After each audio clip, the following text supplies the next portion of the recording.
नमस्कार विद्यार्थी मित्रांनो, आज आपण संघटनेच्या तत्वांचा विचार करणार आहोत. संघटनेची जी आपल्या अभ्यासाला असलेली जी तत्त्व आहेत त्याच्यामध्ये अधिकार पद परंपरा, ज्याला पदसोपान असं म्हटलं जातं, त्यानंतर प्रदत्तीकरण ज्याला डेलिगेशन असं म्हटलं जातं, आणि केंद्रीकरण आणि विकेंद्रीकरण या तत्वांचा आपल्याला अभ्यास करायचा आहे.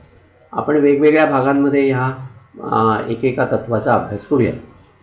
आज आपण संघटनेच्या पदसोपान या तत्वाचा अभ्यास करणार आहोत, ज्याला आपण अधिकार पदपरंपरा असं म्हणतात. म्हणजे पदसोपान, हायरार्की या इंग्रजी शब्दाला मराठीमधला पदसोपान हा शब्द आहे, त्याला सोपानक्रम असं सुद्धा म्हणतात किंवा अधिकार पदपरंपरा असं सुद्धा म्हणतात. काही लोक त्याला पदसारणीचं तत्व असं सुद्धा म्हणतात. म्हणजे कुठलाही शब्द जरी परीक्षेमध्ये आला तरीसुद्धा आपण संभ्रमान पडता कामा नये. तर हायरार्कीला इतके शब्द मराठीमध्ये आहेत असं आपल्याला म्हणता नाही. कुठल्याही पद्धतीची संघटना आपण घेतली तर त्याच्यामध्ये हे जे तत्व आहे पदसारणीचं किंवा पदसोपानाचं, ते सगळ्यात जास्त महत्त्वाचं आहे असं मानलं जातं. कारण संघटनेच्या रचनेमध्ये वरिष्ठ ते कनिष्ठ अशी एक स्तररचना किंवा ज्याला श्रेणी रचना आपण म्हणतो ती निर्माण केली जाते. म्हणजे संघटनेचे विभाग, उपविभाग, शाखा, उपशाखा निर्माण केल्या जातात आणि वरिष्ठ ते कनिष्ठ अशा पद्धतीची एक अधिकाऱ्यांची साखळी किंवा सेवकांची साखळी निर्माण केली जाते आणि त्याच्या माध्यमातून संघटनेचा कारभार जो असतो तो कारभार राबवला जातो, त्याची अंमलबजावणी केली जाते. त्यामुळे प्रत्येक संघटनेमध्ये पदसोपानाचं तत्व जे आहे किंवा अधिकार श्रेणी परंपरेचं जे तत्व आहे ते तत्व महत्त्वाचं आहे असं आपल्याला म्हणता येईल. आता पदसोपानाची व्याख्या एल डी व्हाईट यांनी जी केलेली आहे ती अशा पद्धतीची आहे की अधिकार पदपरंपरा म्हणजे सार्वत्रिक स्वरूपाचं असं तत्व की ज्यामुळे संघटनेच्या रचनेत शिखरापासून ते तळापर्यंत जबाबदारीच्या स्तरानुसार वरिष्ठ ते कनिष्ठ असे संबंध निश्चित केले जातात.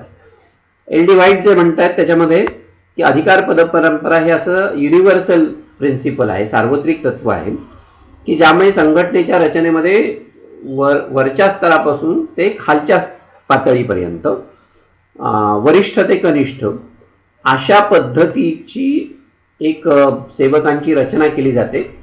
त्यांच्या जबाबदाऱ्या किंवा अधिकार, त्यांची कार्य जी आहेत ती निश्चित केली जातात आणि त्यांच्या माध्यमातून मग काम केलं जातं. त्याला पदसोपानाचं तत्व असं म्हटलं जातं.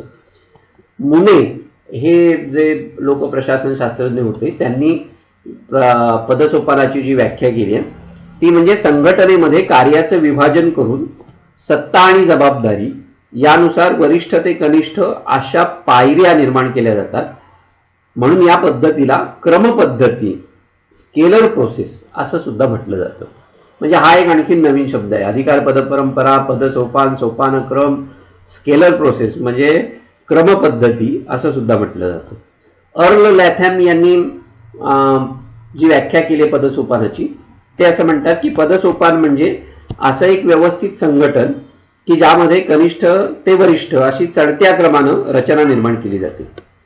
थोडक्यात काय आहे, संघटनेमध्ये वरिष्ठ ते कनिष्ठ किंवा कनिष्ठ ते वरिष्ठ, खालून वर किंवा वरून खाली कसंही म्हटलं तरी चालू शकतं, एक अधिकाऱ्यांची रचना निर्माण केली जाते आणि त्या श्रेणी पद्धतीनुसार संघटनेचा वरिष्ठ अधिकारी हा कनिष्ठ अधिकाऱ्यांवरती क्रमाक्रमानं नियंत्रण ठेवत असतो आणि कनिष्ठ अधिकारी हा वरिष्ठ अधिकाऱ्याला आपल्या कार्याबद्दल जबाबदार राहतो.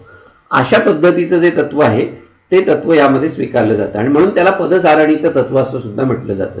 आणि संघटनेमध्ये मगाशी मी म्हटलं तसं की विभाग, उपविभाग, शाखा, उपशाखा पाडून हे पदसारणीचं जे तत्व आहे ते तत्व निर्माण केलं जातं. आता शासनाची जी विविध खाती आहेत किंवा महामंडळं जी आहेत, लोको निगम ज्याला आपण म्हणतो, त्यांच्या रचनेमध्ये हे जे तत्व आहे ते बहुअंशी स्वीकारलेलं आपल्याला दिसतं. उदाहरणार्थ शिक्षण खातं, पोलीस खातं, महसूल, शेती, व्यापार अशी जी वेगवेगळी खाती आहेत त्याच्यामध्ये हे तत्व जे आहे ते प्रभावीपणे राबवलेलं आपल्याला दिसतं. आता एक उदाहरण आपण घेऊया की शिक्षण खातं ही एक जर आपण संघटना मानली तर शिक्षण संचालक हा त्या संघटनेचा प्रमुख अधिकारी असतो. राज्यातलं शिक्षणाचं स्वरूप, त्याचं कार्य, त्याचा उद्देश, त्याचा विचार हे सगळं करून मग संघटनेमध्ये वेगवेगळ्या प्रकारचे विभाग, उपविभाग, शाखा, उपशाखा निर्माण केल्या जातात.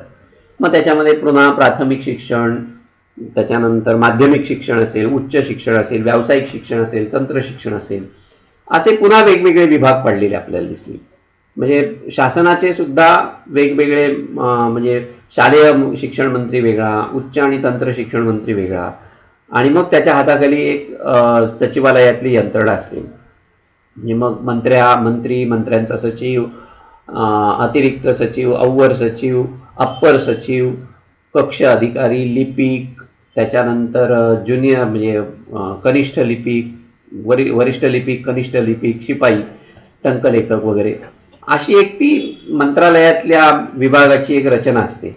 म्हणजे निर्णय मंत्रालयात होईल, त्याच्यानंतर तो निर्णय वेगवेगळ्या विभागांना कळवला जाईल. समजा उच्च शिक्षण असेल तर उच्च शिक्षणाची जी संचालनालय आहेत महाराष्ट्रामध्ये वेगवेगळ्या ठिकाणी, पुण्यात आहे त्याचं मुख्य ऑफिस, त्याच्यानंतर मग विभागीय सहसंचालक असतात, की मग कोकण विभाग असेल, मुंबई विभाग असेल, अमरावती असेल, नागपूर असेल. म्हणजे एकदा मंत्रालयातनं आदेश निघाला की तो शिक्षण संचालकांकडे जातो, त्याच्यानंतर तो सहाय्यक शिक्षण संचालकांकडे जातो. मग सहाय्यक शिक्षण संचालक आपल्या अखत्यारीत येणाऱ्या महाविद्यालयांना त्याची माहिती देत असतात. म्हणजे तो प्राचार्यांकडे येतो. मग प्राचार्य काय जे असेल प्राध्यापकांशी संबंधित असेल तर प्राध्यापकांना सांगतील, विद्यार्थ्यांशी संबंधित असेल तर त्यांना तशा पद्धतीच्या नोटीस केलं जातं. आणि म्हणजे अशा एका पद्धतीनं, आणि माहिती हवी असेल तर ती सुद्धा अशीच खालून वर अशा पद्धतीनं मागवली जाते. आता महसूल शाखेचं उदाहरण जर घ्यायचं म्हटलं तर गावातला तलाठी हा राज्य शासनाचा सगळ्यात शेवटचा अधिकारी असतो, किंवा अगदी त्याच्या खालचा आपण म्हणूया कोतवाल, त्याच्यानंतर तलाठी, तलाठ्याच्या वरती काय म्हणतात त्याला, मंडल अधिकारी, सर्कल, मंडल अधिकाऱ्याच्या वरती तहसीलदार, नायब तहसीलदार, त्याच्यानंतर प्रांताधिकारी, उपविभागीय अधिकारी ज्याला आपण म्हणतो, त्याच्यानंतर जिल्हाधिकाऱ्यांच्या वरती विभागीय आयुक्ताच्या वरती मग मंत्रालयातले सचिव वगैरे कोण जे असतील त्यांचं एकंदर नियंत्रण असलेलं आपल्याला दिसतं. म्हणजे मंत्रालयात एखादी माहिती हवी असेल गावातनं तर ती तलाठ्याकडनं वरपर्यंत जाते, किंवा सरकारचा एखादा निर्णय असेल तो सचिवापासून अगदी तलाठ्यापर्यंत, अशा साखळीबद्ध रचनेतनं वरून खाली आणि खालून वर अशा पद्धतीचं काम चालतं. मग ह्या रचनेमध्ये जे अधिकारी असतात या सगळ्या अधिकाऱ्यांना त्यांची जबाबदारी काय आहे, त्यांची कामं काय आहेत ते निश्चित करून दिलेलं असतं, आणि ते आपापल्या पद्धतीनं काम करत असतात. कुठलाही अधिकारी दुसऱ्या कुठल्याही अधिकाऱ्याच्या कामामध्ये हस्तक्षेप करत नाही, आणि अशा पद्धतीची जी रचना असते. कारण जर अशा पद्धतीचा हस्तक्षेप झाला तर मग अराजक माजू शकतो आणि मग प्रशासन यंत्रणा कोलमडेल. त्यामुळे प्रत्येक स्तरावरचे जे अधिकारी आहेत त्या अधिकाऱ्यांचे क्षेत्र जे आहे, सत्तेचं क्षेत्र ज्याला आपण म्हणतो, त्याच्या मर्यादा ते निश्चित केलेलं असतं, आणि त्या मर्यादेमध्येच त्यांना काम करावं लागतं. पोलीस विभागाच्या बाबतीमध्ये बोलायचं झालं तर कशा पद्धतीची रचना असते. पोलीस महासंचालकांच्या नियंत्रणाखाली अतिरिक्त पोलीस महासंचालक असतात. त्याच्यानंतर अतिरिक्त पोलीस महानिरीक्षक असतात. पोलीस महानिरीक्षक ज्याला DIGP म्हटलं जातं. त्याच्यानंतर पोलीस आयुक्त, पोलीस उपायुक्त, पोलीस अधीक्षक, सुपरिटेंडंट ऑफ पोलीस जो जिल्ह्याच्या ठिकाणी असतो. त्याच्यानंतर पोलीस उपअधीक्षक ज्याला DYSP म्हणतात तो, त्याच्या हाताखाली पोलीस निरीक्षक त्याला पोलीस इन्स्पेक्टर असं म्हणतात. त्याच्या हाताखाली पोलीस उपनिरीक्षक असतो PSI. त्याच्या हाताखाली हेड कॉन्स्टेबल असतात. मग खाली जमादार, नाईक वगैरे त्यांची जी रचना असते पोलिसांच्या ती तिथे असलेली आपल्याला साधारणतः दिसते. म्हणजे असं वेगवेगळ्या खात्यांचं कामाची विभागणी करून त्यांना काम वाटून दिलेलं असतं, आणि त्या माध्यमातून प्रशासनाचं काम चालतं असं आपल्याला म्हणता येईल. प्रत्येक विभाग, शासनाचा विभाग कुठलाही घ्या, साखर कारखाना घेतलात तर त्याचं सुद्धा अशाच पद्धतीची रचना आपल्याला सांगता येईल. कार्यकारी व्यवस्थापक असतो, त्याच्या नियंत्रणाखाली हिशेब विभाग असेल, खरेदी विभाग असेल, यांत्रिक विभाग असेल, कामगार विभाग असेल, विक्री विभाग असेल, अशा वेगवेगळ्या शाखा उपशाखा असतात, त्यातले अधिकारी असतात, त्या अधिकाऱ्यांच्या हाताखाली पुन्हा अधिकारी असतात. म्हणजे अशा पद्धतीनं संघटनेचं काम चालतं. एका अधिकाऱ्याची नियंत्रण कक्षा सुद्धा ठरवलेली असते की एका अधिकाऱ्याच्या नियंत्रणाखाली किती अधिकारी राहतील. म्हणजे तशा पद्धतीनं पदांची रचना जी असते ती केलेली असते आणि त्यातून हे जे काम असतं ते चालतं. अधिकार पदपरंपरा तत्वानुसार संघटनेमध्ये वरिष्ठ ते कनिष्ठ अशा पद्धतीनं किंवा अशा पायरीने काम चालतं, स्टेप्स ज्याला आपण म्हणतो. वरिष्ठाने दिलेल्या आज्ञा आदेश कनिष्ठ पातळीवरती क्रमाक्रमाने येतात. तसंच कनिष्ठ पातळीवरती सेवकाला संघटनेच्या वरिष्ठ अधिकाऱ्याशी प्रत्यक्ष संपर्क साधता येत नाही. त्याला सुद्धा थ्रू प्रॉपर चॅनल योग्य पद्धतीनंच संपर्क साधावा लागतो. हे सगळ्यात जास्त महत्वाचं आहे. म्हणजे संघटनेचं काम हे क्रमाक्रमानं योग्य पद्धतीनं थ्रू प्रॉपर चॅनल अशा पद्धतीने चालतं. म्हणजे कुणालाही वाटलं नाही तलाट्याला उद्या वाटलं की आपण महसूल मंत्र्याशी बोलावं तर तसं बोलता येत नाही.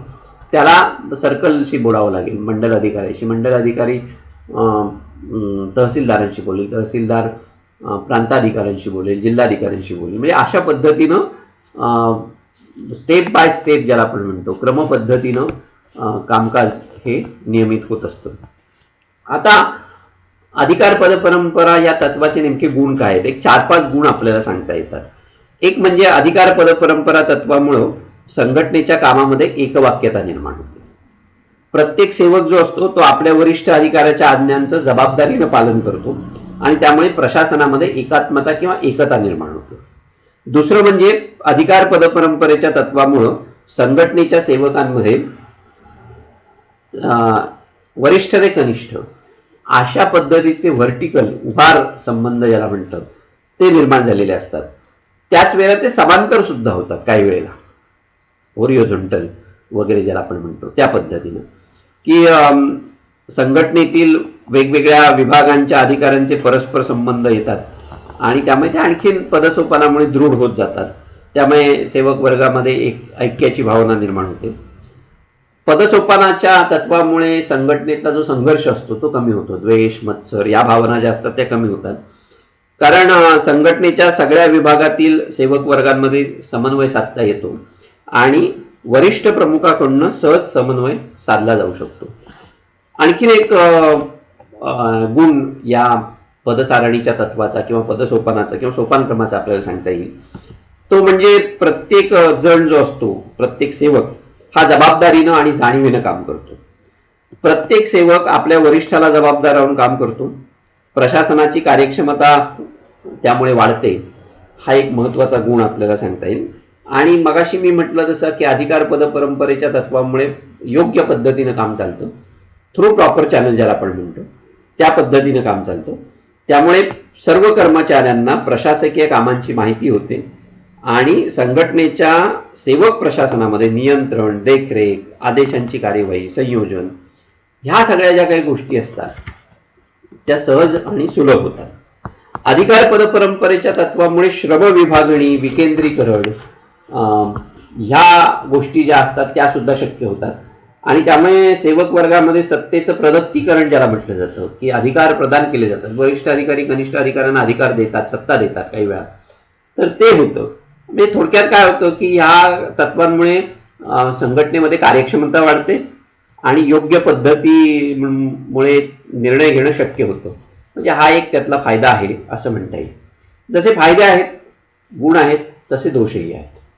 म्हणजे अधिकार पदपरंपरेच्या तत्वामुळं प्रशासनाच्या कार्याला विलंब लागतो. कारण मगाशी मी म्हटलं तसं की थ्रू प्रॉपर चॅनल खालून वर माहिती आणि वरून खाली अशा पद्धतीने येत राहते आणि त्यामुळे मग प्रशासकीय कामकाजामध्ये विलंब होण्याची शक्यता ही मोठ्या प्रमाणावरती असते. दुसरं म्हणजे या तत्वामुळे नोकरशाही दृष्टिकोन बळावण्याची शक्यता मोठ्या प्रमाणावरती असते. कारण संघटनेमध्ये वेगवेगळे विभाग आणि पदं निर्माण केलेली असते. त्यामुळे सेवकांच्या संख्येमध्ये मोठ्या प्रमाणावरती वाढ होते आणि साहजिकच कार्यापेक्षा त्यांच्या अधिकारांचं आणि कार्यपद्धतीचं स्तोम जे असतं ते मासतं आणि त्यामुळे मग प्रशासन गतिहीन बनतं, दिशाहीन बनतं. प्रशासनाचा लोककल्याण हा हेतू जो असतो तो बाजूला राहतो आणि नोकर वर्गाच्या कल्याणाला महत्त्व प्राप्त होतं. त्यामुळे संघटना नोकरांसाठी किंवा जनतेच्या कल्याणासाठी अशा पद्धतीचे सुद्धा प्रश्न निर्माण होत असलेले आपल्याला दिसतील. त्यामुळे नोकरशाही दृष्टिकोन हा अशा तत्वामुळे निर्माण होऊ शकतो. कारण हे काम माझं नाही, वरच्या अधिकाऱ्याकडे जा, दुसऱ्या अधिकाऱ्याकडे जा, तिसऱ्या टेबलवरती जा, फाईल इकडून तिकडे, अशा पद्धतीने लाल फितीचा कारभार ज्याला आपण म्हणतो तो निर्माण होण्याची शक्यता असते. भाई भतीजा वाद निर्माण होण्याची शक्यता असते. म्हणजे त्या दृष्टिकोनातून पदसारणीचं तत्व हे धोकादायक म्हणून म्हटलं जातं. आणि तिसरं म्हणजे वरिष्ठ आणि कनिष्ठ अशा पद्धतीची विभागणी संघटनेमध्ये होत असल्यामुळे द्वेष, मत्सर, असूया, हेवेदावे असे जे दोष असतात ते निर्माण होतात. वरिष्ठ सेवक कनिष्ठ सेवकांना कमी लेखण्याचा प्रयत्न करत असतात आणि कनिष्ठ सेवक हे वरिष्ठांकडे नेहमी मत्सरानं किंवा द्वेषाने बघत असतात. म्हणजे हे जर तुम्ही कुठल्याही शासकीय कार्यालयामध्ये गेलात तर हे मानवी प्रवृत्ती आहे. त्यामुळे ह्या गोष्टी आपल्याला साधारणतः दिसतात. आणि म्हणून काही विचारवंत असं म्हणतात की पदसारणीचं जे तत्व आहे त्याची उपयुक्तता काय, तर दोन्ही गोष्टींचा जर विचार केला आपण, हेनरी फेयॉल यांनी त्यातले दोष दूर करण्यासाठी एक उपाय सुचवला होता की कनिष्ठ अधिकाऱ्यांना सरळ वरिष्ठांशी संपर्क साधता आला पाहिजे डायरेक्ट. पण तसं करणंही धोकादायक आहे. कारण उठसूट जर कनिष्ठ अधिकारी वरिष्ठ अधिकाऱ्यांशी बोलायला लागला प्रत्येक गोष्टीच्या संदर्भामध्ये तर प्रशासनामध्ये गोंधळ निर्माण होऊ शकतो. आदेशाची एकता राहणार नाही, युनिटी ऑफ कमांड राहणार नाही, स्पॅन ऑफ कंट्रोल नियंत्रण कक्ष ज्याला आपण म्हणतो ते राहणार नाही. आणि मग अराजक सदृश परिस्थिती ज्याला आपण म्हणतो ती निर्माण होईल. बेबंदशाही, बेबनाव ज्याला आपण म्हणतो तो निर्माण होईल. आणि प्रशासनामध्ये अकार्यक्षमता, बेजबाबदारपणा आणि शिथिलता निर्माण होऊ शकते. त्यामुळे अधिकार पदपरंपरेच्या तत्वाचे जे काही दोष आहेत ते दोष दूर करणं हे सेवक वर्गाला शक्य नाहीये. प्रशासकीय कौशल्य, कार्यतत्परता, जबाबदारी, नियमितपणा यांच्या माध्यमातून हे दोष दूर करता येऊ शकतात. एल डी व्हाईट, ॲपल अबी, उर्विक यासारखे जे विचारवंत होते त्यांनी असं मत व्यक्त केलं होतं की अधिकार पदपरंपरा हे तत्व प्रत्येक संघटनेला उपयुक्त आणि आवश्यक आहे. थोडक्यात अधिकार परंपरेचं जे तत्व आहे ते सार्वत्रिक आहे आणि त्यामुळे त्याचा स्वीकार सगळ्या प्रकारच्या संघटनांमध्ये, मग त्या खाजगी असोत, सार्वजनिक असोत, सरकारी असो, कुठल्याही प्रकारच्या संघटनांमध्ये केला जातो असा आपल्याला निष्कर्ष काढता येईल. इथे आपण थांबू आणि पुढल्या भागामध्ये जी आणखीन जी तत्व राहिलेली आहेत त्यांचा आपण विचार करू. धन्यवाद.